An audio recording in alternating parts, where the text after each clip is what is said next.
When people think about Israel, they think about war, or religion, or even falafel. But to me, when I think about Israel, I think of the triumph of the human spirit. Israelis, surrounded by enemies, have turned a desert with hardly any natural resources into a flourishing, productive, and caring society.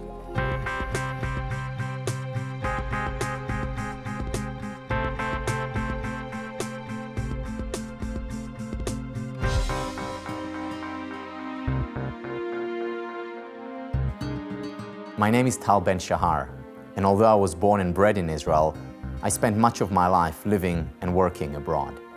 Working in Asia, studying in the US and the UK, and touring the world playing professional squash. I received my PhD from Harvard, and after completing my studies, I went on to teach there. He teaches Harvard University's most popular class, Positive Psychology. Please welcome to the show, Tal Ben-Shahar. Tal? Hello, sir. It was very exciting to know that what I was thinking about, writing about, and teaching was having an impact. In spite of all this, I decided to move back to Israel. The main reason for this move, I would say, is family.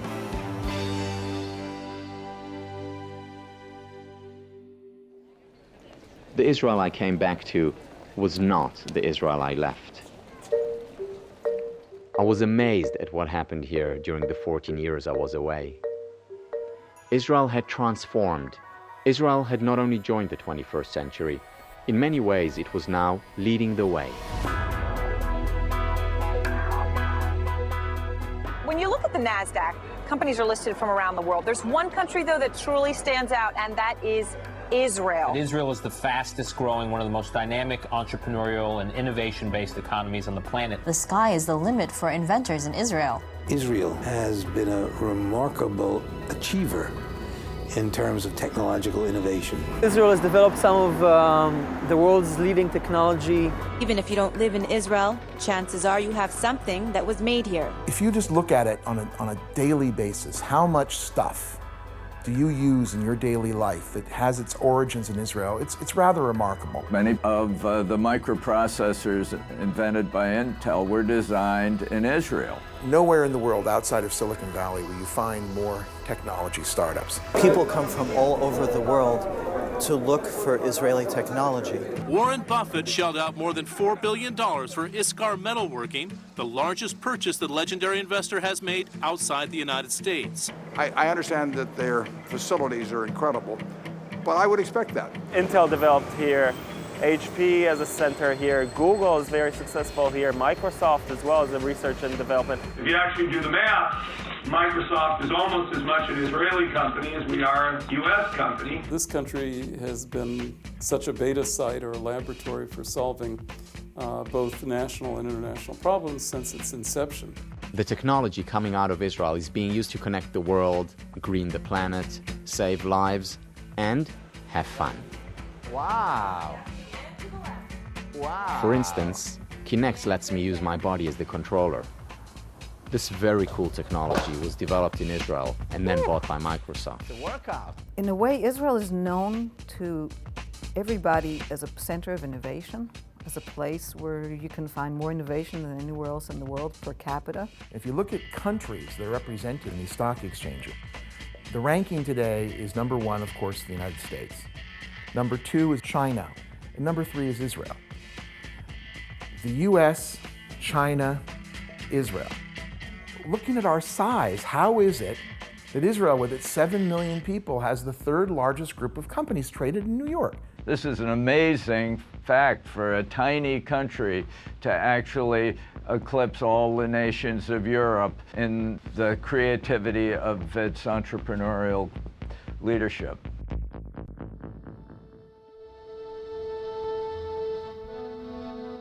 We were living here in the middle of the desert.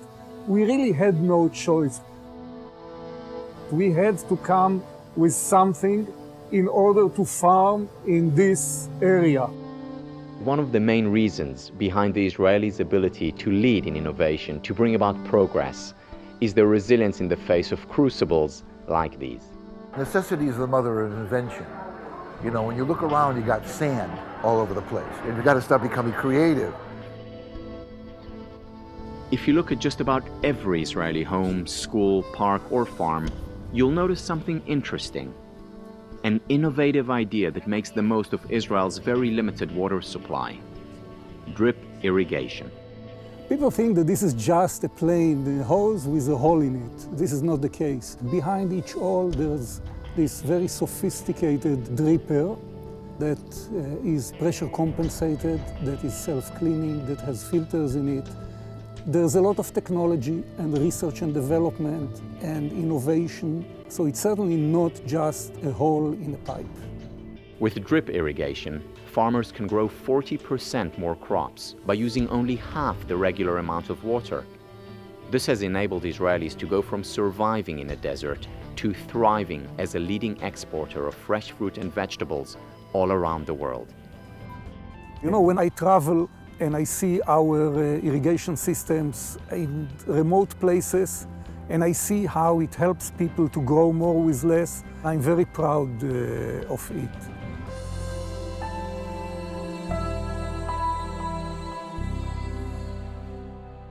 At any given time, over 100 million people are confined to wheelchairs.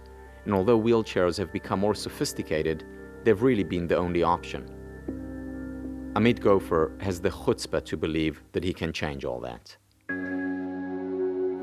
The initial idea was to make a device that will enable people to function from morning to night without the need of using wheelchair. From medical myths to medical marvels, we head to Jerusalem to meet a paraplegic who's walking tall. It's a breakthrough you're going to have to see for yourself.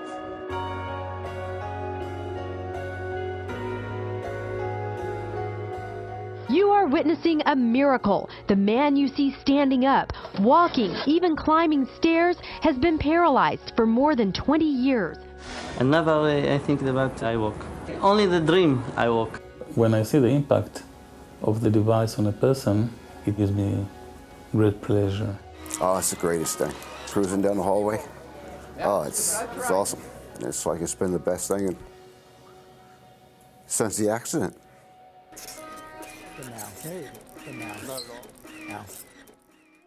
This country has become a country with all its imperfections that sees as part of its purpose looking out for other people. The Bible says so. The Torah, the Jewish tradition talks about guiding and helping others. That's the Jewish DNA. That's Israeli hardwiring. Also, religious or secular makes no difference. I want to do something good, and not just for myself, but I wanted to do something good for Israel, for the society, and you know, it feels strange, but I think that it's also for the world.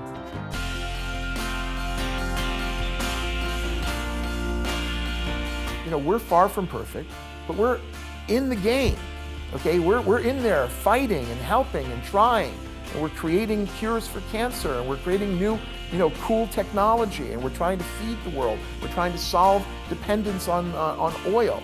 It really goes to the heart of what being an Israeli is about.